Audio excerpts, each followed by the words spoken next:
person I lost was my brother, Gavin. He was my younger brother, and he had some struggles, but he did really well for a very long time. And although I was worried about him, it was the most immense shock when this happened. So we were all just absolutely floored and devastated. Before finding support, my experience of grief was overwhelming, really. The support I received from Suicide&Co was the early bereavement support, which was just invaluable because I needed something so much then. I heard back so quickly after I made the application. I had my assessment, was allocated someone to support me, and she was just amazing. Came alongside for half an hour, and she was just so compassionate and understanding, and all the things that I wouldn't necessarily be able to say to someone else or ask them. You know, she just was alongside me and asked how the last week had been and what things were hard going forward.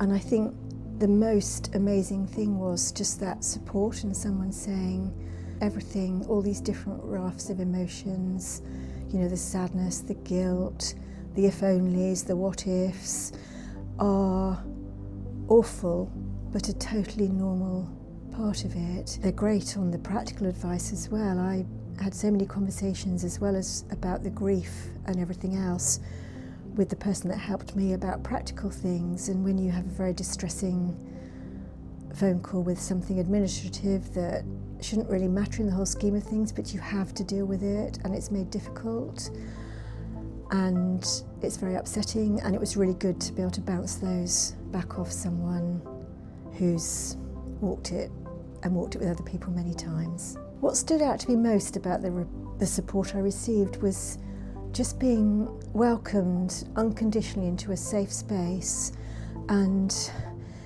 it sort of felt like the person who kindly supported me, they almost became a sort of member of my family for the time of the support, but a member of the family that I could say anything to or ask anything to, and I'd know that nothing would be a shock or too disturbing to her, and that she would help me to process those thoughts. And I think the other thing that really stood out is, and I know people always say it, but to have it reiterated every week, was the fact that it's not a straight line journey, any grief, and definitely not suicide bereavement, because you just don't know from one day to the next how you're going to feel about it and what's going to pop into your head, and you know, just how to deal with your thoughts and how to honour the person you've loved and lost, and remember the good times as well as being immersed in sadness. So that really stood out, just that walking alongside you, never more than 7 days from another phone call. And actually, I must add to that, even more so the fact that I was told, you know, you can email in, you can call up if you need something in between, or you're, you know, having something really difficult. We're here, we're always here. So it was amazing.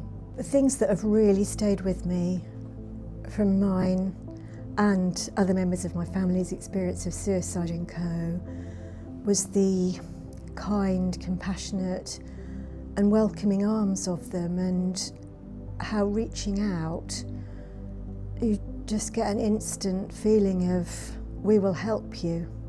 We can't make it go away, but we can really help you and help you navigate this awful journey that no one wants to go on, but sadly a lot of people do have to go on. And just how quickly you came back to us, and how quickly you helped with support, and the fact that, you know, for a lot of counselling or support you would wait a very long time and might actually have huge struggles while you were waiting. The outstanding thing was the speed of help. I would always recommend to someone to reach out to Suicide&Co just as soon as they feel ready. And in fact, I think probably the sooner the better. because otherwise you're just floundering around when you're having to do all sorts of other things as well as grieving.